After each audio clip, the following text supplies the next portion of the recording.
The PRovoke Podcast, brought to you by PRovoke Media and produced by the international broadcast specialist Marketeers.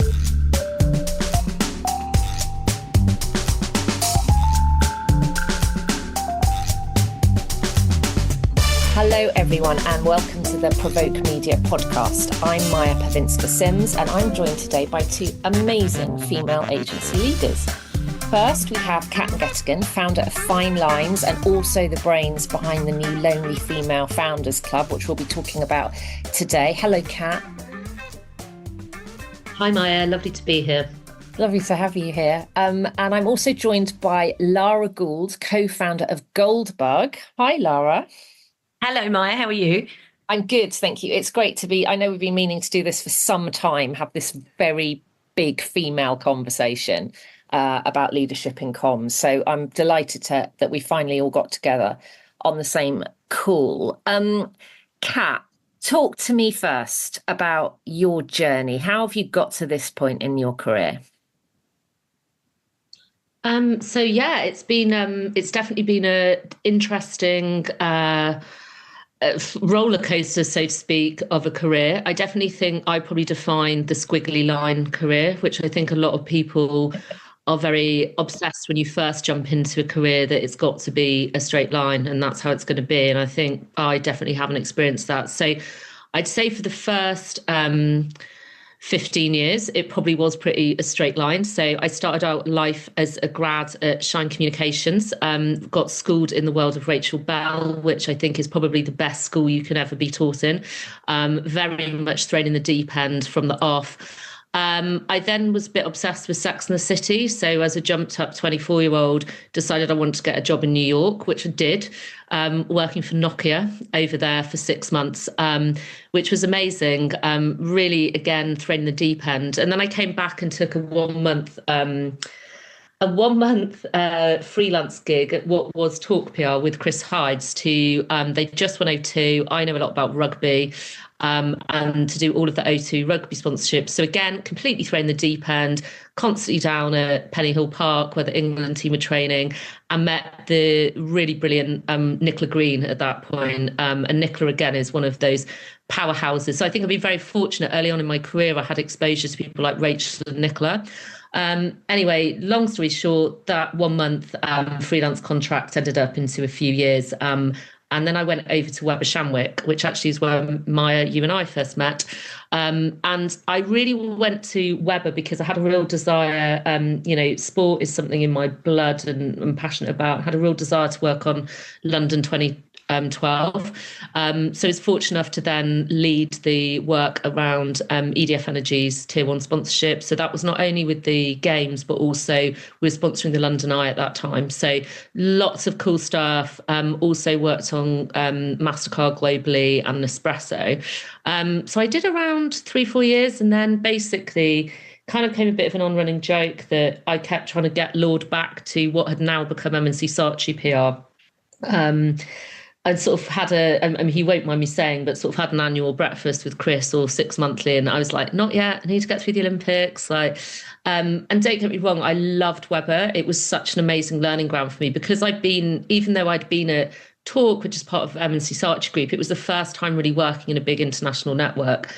So long story short, went then to M&C as consumer MD, did just under 5 years there. And it was an incredible time. We were really on like a fast growth trajectory, lots of pitching. And that's, I guess, where I really kind of found my sort of niche in that I love pitching. I love the kind of thrill of the chase. I love the whole sort of dance around with kind of the prospect and talking about kind of what's going to be what I call winnable chemistry.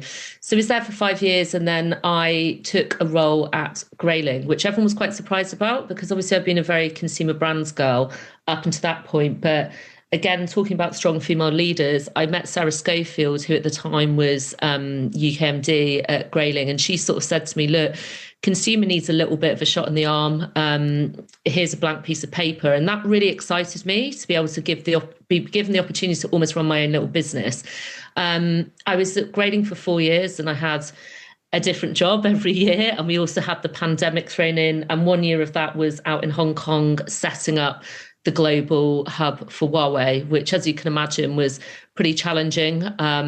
It was an interesting time to be in Hong Kong as well, because there was lots of the riots taking place around the sort of China-Hong Kong relationship. And, it's a very ambitious, high-growth tech brand, quite demanding in terms of, and also the expectations between, I guess, the way Western business is run and the way that in China, the expectations. So I left Grayling in 2021. My final role was as global head of marketing and growth. And I'd sort of been noodling around this idea of a plug-in senior new business strategy studio for a while. And it was one of those ones where I kind of kept thinking, oh, should I do it now? Should I do it not? And obviously the pandemic, I knew it was tough for people setting up new businesses, but we launched Fine Lines in October 2021. So we've just turned 3. And it's been a really, I'm not going to lie, it's sometimes been hard. It's sometimes been lonely. I've often thought, oh, I'll just go back and get an associate job in an agency because this founder stuff is really difficult. But proud to have turned 3. And we really, when we started, niched into being all about new business. So, doing workshops on how to sell better, helping agencies on training. And where I'd identified the gap in the market was for small to mid-sized agencies, they don't necessarily always have the luxury of having that new business growth team. And I guess with my background, having been big, small, networked, independent, everything in between, I could really understand what that sell to get the attention of those agencies was. But what came about quite quickly was we started doing so much more than pitching. We were then really focusing in on agencies' proposition. So again, particularly the consumer brand agencies, how do you really stand out in such a crowded market? And then that fell into then helping more on growth. So we evolved the proposition earlier this year to being a management consultancy for comms agencies.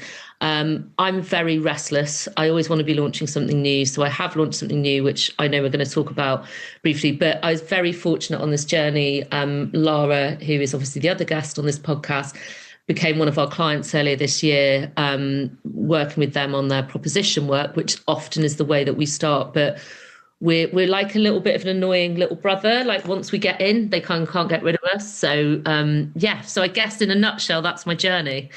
It's absolutely fascinating. Penny Hill Park's my favourite spa, by the way. I'm very jealous.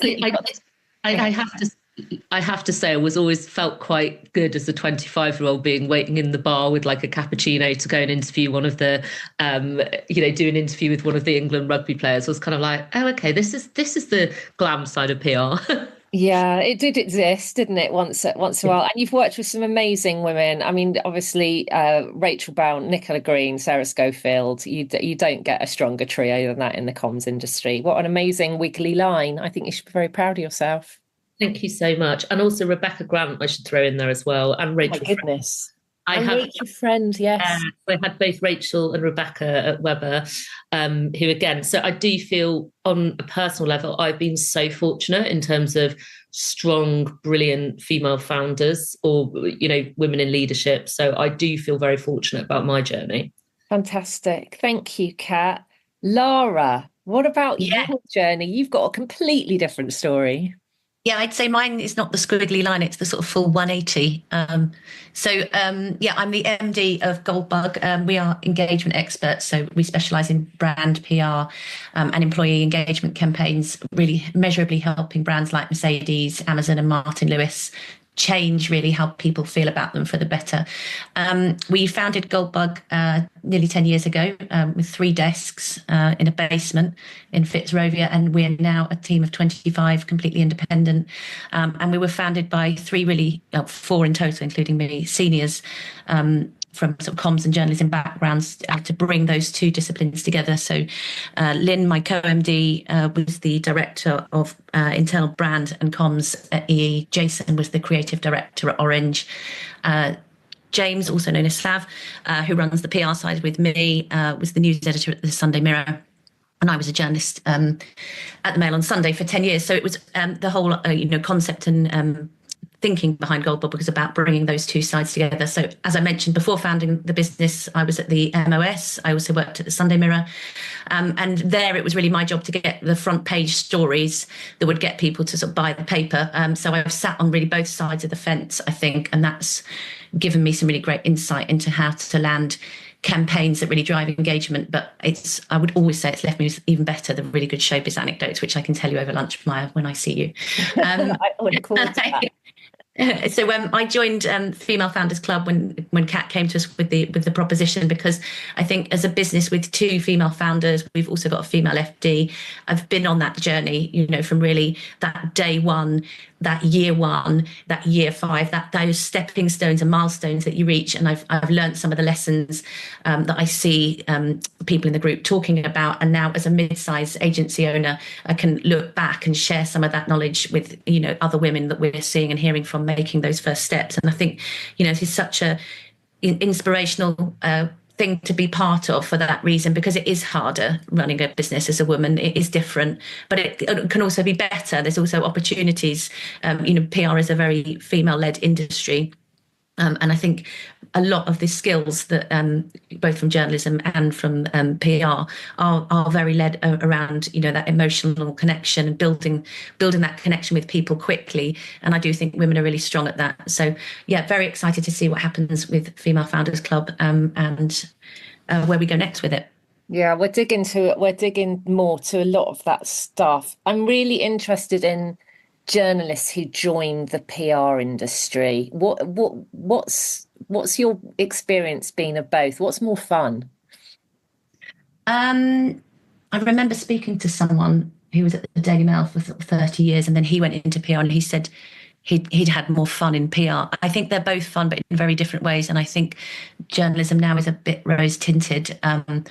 I hire a lot of journalists on my team because I think they're the best people for media relations, and they come to us a little bit battle scarred, but always with the best stories of their time and the funny opportunities that they had. And so I think some of it's a bit rose tinted. I think journalism was brilliant when I was there because it was really about going out and getting stories, building contacts and having the time to do that, which I don't think is there so much now. But I think the type of PR that we do at Goldbug, that real, putting people in the middle, real people-led, grounded stories, that's the closest thing to journalism, because we're generating the news now. And the way we write press releases is when I or my team write press releases, I've seen them in the Times lifted and shifted, exactly as written. And I think that's a testament to that experience, that, taking one into the other, if you can still have the ability to write and convert that into content, then really you're sort of still doing the same thing. So I would give them 10 points each, 10 out of 10, both good fun.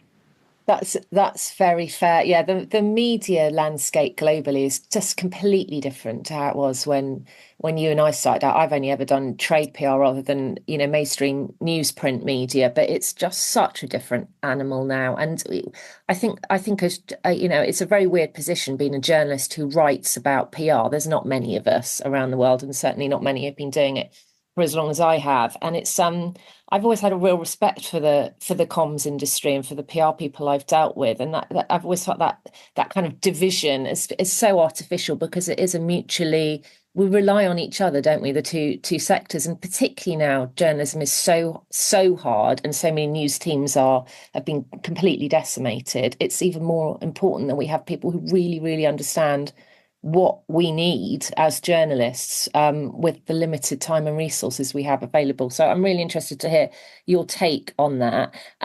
Lara, you mentioned the Lonely Female Founders Club, which I also mentioned just in the intro. Kat, tell us about the why of this.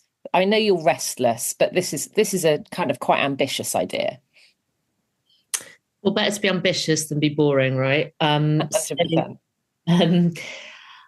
It was really born out of my lived experience. So after I left grading, I obviously had this thought about setting up fine lines. I didn't have a Scooby about how you actually do it. How do you set up a company, right? Because I was a product of the corporate world. From university, I went straight into an agency job, and that's where I've been for 17, 18 years. And I can remember going and having a coffee with a friend of mine who runs a production company. And he was like, we can literally set up your company now on Company's House. It costs £12. And my mind was blown, because it almost felt like, a little bit like the Wizard of Oz. Like, you think, oh my goodness, it's going to be really terrifying to set up and do all of this stuff. And then when you sort of go behind the curtain, you realize that actually what you often need is someone who's been there and done it and hold your hand through some of that stuff. So I think the concept for me, as I said, we've just turned 3. And I feel in that 3 years, I've experienced a lot of different things, but obviously I'm by no way the finished article. And I still love learning, being curious, learning from others, problem solving with others. I think one of the challenges when you're a solo entrepreneur is you don't have that luxury necessarily of, I'm just going to shout across the desk to just go, I've had this idea, or you can get a bit isolated in your own thoughts. So if something goes wrong, so for instance, you've pitched for a project and you don't win it, when it's you sitting in your dining room at home on your own, that's going to probably feel a lot worse than actually if you were with a group of your colleagues and were like, oh, well, never mind, we'll go for a drink and like whatever's next. It's so, I think, and again, the stats really talk for themselves. When you look at particularly female founders, there is a real, there's been multitude of studies on this, but a lot of people don't set up in the first place because we have an overarching fear of failure. So as a man, I would probably be like, right, do you know what? I'm just going to do it, sod it. I'm just going to go and launch this. We will process and kind of catastrophize much more in our own minds than necessarily our male counterparts would do. And that's not just about setting up and founding a business. That's also about, if you're in an established business, asking for a pay rise or a job promotion. So I just felt like as we turned 3, what an amazing opportunity for me to bring together an incredible network of females. And I guess, one of the other things that people always say to me is one of my sort of superpowers is I have a really strong network. I'm really connected to people and I work hard on that network. But actually, I was like, I'm kind of having all these individual conversations with amazing women all the time. What about if we made this a bit more formalized? So when we launched, we've started with 30 founding members who it's just been incredible. Honestly, I've been blown away. We've only been launched kind of just over a month. And I'm already seeing, we have a closed WhatsApp group, which is the main sort of portal of communication. But already within that kind of 6 weeks, there's been connections made, there's been business opportunities created. Yesterday, it was the great Make Comms Great Again conference. Claire Quanash was hosting on panels, and Priya, one of our other members, they'd met in real life, and just seeing stuff like that, it's just really, really lovely to see. But also, we also can have conversations like, guys, I've just been let down by this supplier. How can I make my pricing structure better? Because there's someone in that group of 30 founders who's been there. And it's not just about PR people. This group is from PR, recruitment, we've got a doula, we've got influencers in it, we've got journalists. It's a really mixed group, but all of us can kind of learn, share. And also if you're just having a bit of a shit day, frankly, but you're sat there on your own, just being like, guys, this has just happened to me. And I did that last Friday. I had a little cry about something and I put it out on the group and felt a lot better just feeling I wasn't lonely or isolated. So the real ambition is we've got 80 women on the wait list at the moment, which is amazing. But I'm also very conscious that I want to ensure that the club stays very exclusive. In what I mean by exclusive, I don't mean in terms of who's allowed in, who's allowed out, but I mean exclusive in terms of the size of it. So we're planning to introduce 25 new members each couple of months. So yeah, it's really a community by women, for women, but really relatable and not feeling like an idiot sometimes for asking questions that maybe you've been in, I don't know, a meeting scenario before and you've maybe asked a question of like that and maybe you felt like you've sort of been shouted down or nose turned up on. This is just absolutely raw honesty. And I think, I mean, look, Lara's a member, so hopefully she I think it's going well, but I'm the founder. So, but yeah, just a really open, authentic community of brilliant women. And the women we've got already, I mean, I've got 3 ex-clients in there. So hopefully that means I was an all right agency person. But, you know, we've got former CMO from MasterCard. We've got Claire Ruddock, who's a former head of culture at Red Bull, Rebecca McCasm, who led all of the Stars Group work. So, you know, it's really, really plugged in, smart, curious women who are part of this group. Amazing. Lara, what is it about Kat's idea, this Lonely Female Founders Club, that really resonated with you, and what are you getting out of it? I think anything with Kat is very infectious. I mean, you come along anyway because it's Kat. I think she would take that in the spirit it's intended in a really positive way. But I think it's the world that it opens up to you and the network, not purely from a networking perspective. I don't mean it like that, but from the experience that the women on there can share.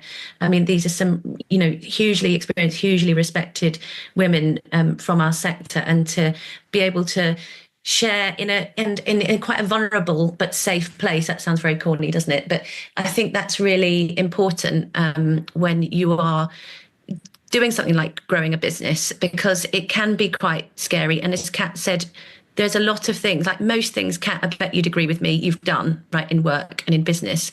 When you get to the point of launching and owning a business, there's more things you haven't done. And actually just having someone just to ask the question, is this right? Or should I be charging more? Or should I be, is it time for me to start hiring? Those sort of questions that I think if you can have those in a forum of like-minded and women with a similar experience to you, I think the value of that is huge. And I wish it had been there when we started out.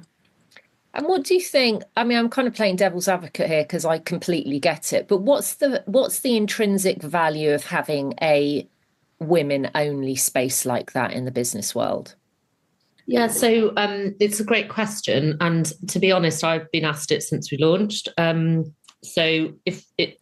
think what's really important is none of this was just like on a whim. We've really looked at kind of the data that sits behind it. So a really good example is the government runs, they do like an annual survey looking at kind of owned and run businesses, and they've been doing it since 2019. And this last 12 months was the first time we've seen a drop in women-owned businesses. So it was 18% in 2022. The last figures are 15%. So we are only now, and that's back in the sort of heydays, it was tipping into the 20%. So I would say the realism is that we are still a minority sector in terms of owned businesses. So actually, I do think it's important because as a group, we need to be represented. And the other thing that comes hand in hand with that is we as women founded businesses still only receive 2% funding of what is available.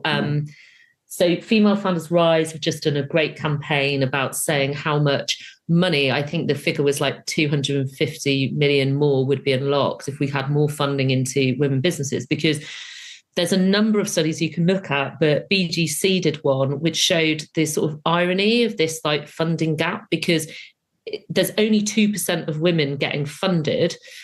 But actually, when you look at the stats of them, the funding that goes into women-founded businesses, they are much more successful than their male counterparts. So I think it's really important because there's two things. There's a gap around why aren't more women founding their own businesses? And a lot of that comes back to probably more the mindset stuff that I talked about earlier. So whether that's fear of failure or imposter syndrome. We also see this quite a big trend. And again, PR mums have done some really good work around this, but this kind of people almost feeling they can't go back into the corporate world. So whether that be that agency, from a comms perspective or different industry, because as a mother, they don't feel that they're going to be sort of represented or be able to have that flexibility. So what we quite often see is then there's almost this weird apologeticness about people setting up businesses, as in like, oh, well, I'm going to have to do this because I can't face going back into the corporate world. And it's not to say setting up your own business is for everybody, because the hustle is real. It's hard. As I said, there's days, weeks, months where I think, oh God, life would be so much easier just being in a corporate world. But I think those sort of that women moving out of the business, lack of funding, and then I'd see the final thing is then lack of visibility. So it is a bit of a hackneyed phrase in that you can only be what you can see. But there was a recent study by Santander that was between, I think it was kids between 11 and 18, and 80% of them could not name a female business owner or founder. Oh. So again, we my personal passion is that we need to be showing up and go, actually, there's loads of brilliant women out there who are running really great businesses. But unless we have more visibility of that, and unless we have more funding, there's so many women who are going to fall at kind of the first hurdle. And again, the stats around, I can't remember them off the top of my head, but the stats in terms of businesses that fail after 1 year, then 2 years and 3 years to get, so like Lara's an absolute success story that they've got their business to a decade, because it's really hard when you're, bootstrapping it from the off. Sorry, I felt like I got a bit on my soapbox there. This is you're very welcome to get on a soapbox, Kat. I love that there's so much data behind it. Lara, for you, I mean, you've been doing this for 10 years now, so you're not a newbie anymore. But what have you what about that kind of echoes your experience? What have the barriers been and the obstacles along the way? I think with women, and I don't want to sound like I'm sort of grouping everyone together, but I think a lot of the barriers with women are about themselves. It's almost their own confidence that holds them back. I've seen it in myself and in the work we've done with Kat this year. It's almost like sometimes you need someone alongside you to say what you're doing is right. And I think that confidence, even among really senior women, when they're out there on their own, is the thing that's holding them back from just believing in themselves and absolutely going for it. I would say, it's more that from our side than something like a financial or investment perspective, because we're completely independent. So that hasn't been such an issue for us. But I can imagine that would be from looking at the stats that Kat raised. And I think for female founders as well, sometimes it can just be about just the keeping going is the hard part sometimes, because as Kat said, it is a bumpy ride. It's the highest highs and the lowest lows. So it can be hard to just not want to, throw the towel in and think, oh, why don't I go back to the easy option? But the benefits do outweigh the cons. And I think that the pride you take in seeing something that you've built from nothing grow outweighs any monthly salary you can take from an employer. Amazing. Yeah, wise words. It always astonishes me, and I have the exact same thing as well, how the most capable, experienced women can still have a bad dose of imposter syndrome. It's like, we know we're good, but it's that confidence is it's so odd, isn't it? It's definitely, I think, again, it's funny as well when the table shifts. So as I said, I've got a number of former clients who are now part of Lonely Female Founders Club, and sort of to see them be quite vulnerable, I'm like, oh my goodness, they were such people on pedestals in my eyes, and they could do no wrong, and they were amazing, and kind of what. And that just shows, it's like, as Lara said, often when you step out from being in that sort of what I talk about, it's like sort of my big agency comfort blanket that was always wrapped around me. So I could have a bad week, but it didn't matter because I knew I was still going to get a nice big salary at the end of the month. Whereas I think, I've heard some terrible stories from female founders who, they've had really bad illnesses, or maybe they've been through a tragic situation like a miscarriage or an abortion or whatever, but they're back in work the next day because you have to carry on because that's what we do. But I don't personally think the imposter syndrome ever leaves us. I mean, you look at, this is obviously projecting beyond, but, someone like Simone Biles, when she obviously had the yips at the previous Olympics in Tokyo. And this is like one of the world's greatest athletes. And then the abuse she kind of got. And I watched a documentary recently when she was coming back for Paris, and she was so nervous.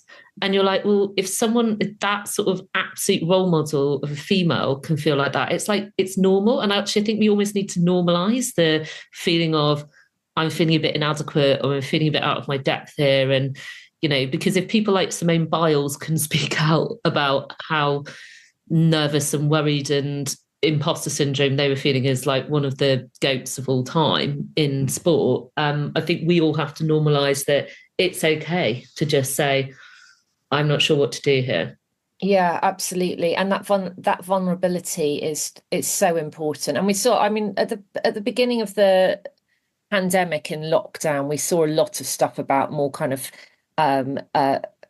female styled empathetic leadership and vulnerability. And I feel like we've kind of slipped back into more stereotypical things where I don't know if men are still feeling they can be vulnerable and honest in the workplace, but I think, you know, women are still we're still capable of doing that, aren't we? Like to a greater extent, having that empathy and that support for each other it's a really special thing for me, kind of women supporting women. I think it has to be genuine though, right? Because one of the things I hate most is on International Women's Day when people are posting kind of, you know, platitudes and hashtag whatever, and you know actually they weren't a very supportive or nice woman to work for or work with. And that's, again, for me, why I'm very keen to ensure that everybody who comes into our community, we know that there is that genuine, like, desire to have, this is about lifting everyone else up. I don't want to sound cheesy, but it's not about, I don't want women in there who, if they, for instance, would backstab you in a commercial situation, no. That's not my style. And that's never been my style of how I work and how I've built my network as well. It's always been about genuine connections with people who I want to work with and be like, and again, that's what's been the beauty of setting this up. It's like, well, I can make the decisions about who I want to be the founding members as well. Yeah, absolutely. I called this out in that piece I wrote earlier in the year about women in the PR industry. Yeah. That it's just the worst. Like, all my worst experiences have been with female bosses. And it's just like, come on, we're not doing ourselves any favors in fucking the patriarchy if we're doing this to each other. Again, I think that's what I said up front. I do feel incredibly fortunate that my journey has been with really proper, inspirational, amazing women. But I do know I know of many others who don't feel they've had that same journey. So yeah, just doesn't make sense to me either. I'm just like, we've got so many other barriers and challenges. Why would we be trying to like create more ourselves? So yeah. Lara, does any of that resonate with you?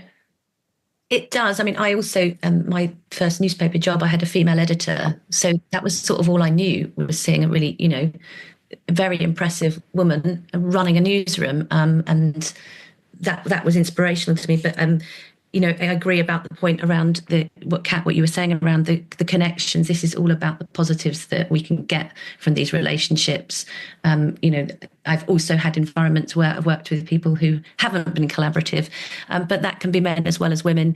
But I think you also get to a certain age and point in your career where, you know, someone doing well doesn't have to mean you're doing badly. Everyone, you know, the tide can come in and all of the boats can be lifted up. And I think that's a really nice place to be in your career, because it means you come to work with more of a sense of positivity rather than that sort of, you know, sharp-elbowed competitiveness. And there's plenty of work out there, right? There's millions of grains of sand on the beach. We only need a few each, and there's enough to go round. Absolutely. Lara, just staying with you and looking back at your kind of 10 years since you co-founded Goldbug and your experiences with the other female founders in the club, if you were to give some advice to a young woman today who's thinking of setting up on her own and doing her, you know, striking out and doing her own thing, what would it be from everything you've learned? I'd say the one tip would be keep going, because once you stop, you can't you can't go back. You're unlikely to give it another go. And most challenges and most of the problems, particularly now when I look back on them, which at the time feel insurmountable, or they're the things that are keeping you awake at 4 o'clock in the morning, you get through them. I think, I always like the quote, cool, calm deliberation disentangles every knot. Sometimes you just need to take a step back, solve the problem, and you will move forward. And the other tip someone said to me once was, if you want to make it work, you will. And I think that's a really good position to be in your mind, to think, how much do I want this and how much do I want to make it work? Because that gives you and keeps you having the drive that you need. Because I think a lot of the elements of running a business are about that drive. That's where it differs from having a job. Having a job is you are given the task to do, or the project, or, right up to the level you said, Kat, your own small train set, your own P&L. When you're out there on your own, it is about driving the business forward, going and having meetings with people, getting out there, seeing and being seen. That in itself, when you're out there and being seen, things happen, you create opportunities. I think you can, stay in your office or sit in your bubble and think, oh, why is this not working? But if you make the opportunities, the opportunities will come to you. Fantastic. Thanks, Lara. Kat, what do you want to add to that? Yeah, I think momentum for me is a huge sort of word. We quite often as Fine Lines work with agencies who maybe just in that little bit of a lost moment, maybe they've had, and I'm not categorising Goldbug in this, by the way, Lara, but it's just a caveat. I just sort of, but one of the things as well is really difficult with new business and pitching and winning is if you've come off a trot of 4 or 5 pitches that you haven't won, it becomes like this really like albatross around your neck, like, oh God, and the team are demotivated and they don't want to move forward with kind of new business because they just see it as like a thankless task. So I talk a lot about momentum because I think once you start to get that and you get the confidence back, and sometimes this can be, again, around a new framing, a new proposition, something that everyone feels they can rally behind. We saw great success with this with one of our clients, Ajoro. We worked with them on their proposition and just, they were a great agency like Goldbug, 10 years old, kind of had just grafted their way to that 10 years. And taking a step back and thinking about what can they stand for. And, they're never going to be the cool cultural shop, like, hot thing to look at, but they're really bloody good at what they do. So actually unapologetically owning that mass and mainstream and then really getting that proposition right, it just built momentum for them because everyone bought into it. And then they won a raft of mainstream brands. So I think the momentum piece is really important. And I know, when I was at Grayling and M&C, I went through sort of dry periods, so to speak, when we didn't win everything and it was difficult. And how do you, as that agency leader, pick yourself up? Because and I think this becomes very difficult then when you're a founder as well. So a lot of the agencies we work with, if it's a solo founder, but they're still in that kind of, say they're under a 1 million, 1.5 million revenue situation, they've probably not been able to unlock the cash yet to make like a director hire. So they're in this really tricky situation then where they've got to drive all of the business, but also keep a brave face on it for everybody else. But they don't really have anyone else to like lean into and go, yeah, this is a bit shit, but we can't really tell the team that because we need to keep them motivated. And I think that's particularly where some of the female traits of imposter syndrome, thinking you're not good enough, why am I doing this? All of those questions start to do that washing machine cycle in your head. So I think, I say this to a lot of the clients we work with who are under that sort of 2 million mark, getting to 1 and then getting to 2, they are the hardest barriers to get over because suddenly when you get to kind of the 2 million mark, you've got more cash to play with, you can invest in different people. And And again, I had that experience at Grading, even though Grading obviously was a massive business. When I went into consumer, we were at the 1.5 mark. So I made the decision not to hire any directors and just had to roll my sleeves up for the first 9 months. And then, you know, we were lucky. Well, we weren't lucky. We worked hard, but we won a number of big clients. And then by the end of my sort of first 9 months, I was able to invest in the first director that we had in the business, which then, so it is all a bit of a game of chess, a bit of dominoes. But yeah, I think momentum is really important. And once you've got that momentum, harness it and play with it and get the whole team excited behind it is super important. Thank you, Kat. I mean, I could talk to you two for hours, and we will continue this conversation offline next week, hopefully. But I wanted to just close with a final question to you both, because you both had such interesting careers so far. What would you be doing if you weren't in PR or the creative industries? What's your other passion, Kat? This is me first. There's two, probably. So I am a childless, crazy cat lady. I have 3 cats. So, yeah.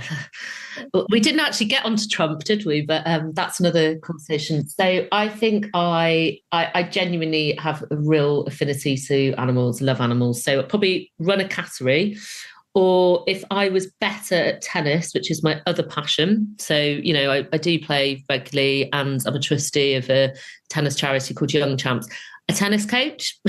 So cattery owner or tennis coach are probably my 2 options. Okay, fantastic. Both completely different. Lara, what about you? What's the third career? Oh, I'd be unemployed. I wouldn't have a job. I think I've lived and breathed news since I was about 13. Like, I remember getting the Sunday Times and reading Tara Palmer Tompkinson's style column, and, you know, the 3 a.m. and the showbiz columns coming through in the late 90s and early 2000s, and just thinking that that's what I want to do and that's the world I want to get into. And, you know, I look back at the opportunities both of the 2 careers I've had have given me. I mean, I've got Amy Winehouse gave me her last Rolo once, but I've had to follow Bono around Glastonbury in the mud to do an interview. I've tripped over Prince at the Brit Awards. I've done so many things that if you write them down, you sort of sometimes you have to stop and think, did that really happen? So yeah, I think, I don't know what I would do. I don't think there is anything else I could do, because I think this is it's so part of who I am and how I feel. And I think that's also quite intrinsic. When we hire people, we want people in our teams who feel, and I'm sure Kat would say the same, who feel that strength of feeling about what we do as well. I've got, as I mentioned, I've got a lot of ex-journalists on my team, and they also, you know, they live and breathe it. And I think this industry is not for someone just to dip their toe into. I think you do far better in it if you really care about it and you've got that real deep-rooted interest in stories and storytelling and how you communicate that to a wider audience. So yes, I would be at the job centre, Maja. Oh, I love that. I really feel your passion for it, both of you. What an amazing conversation. So as Kat said, there is an 80-strong wait list for the Lonely Female Founders Club at the moment, but I'll put the link in the show notes anyway. So if anyone wants to inquire about how they become part of this amazing collective of female founders, then the details will be on there. But thank you both, Kat, Lara, thank you both so much. What a great conversation. Thank you for having us, Maja. Thanks, Maja.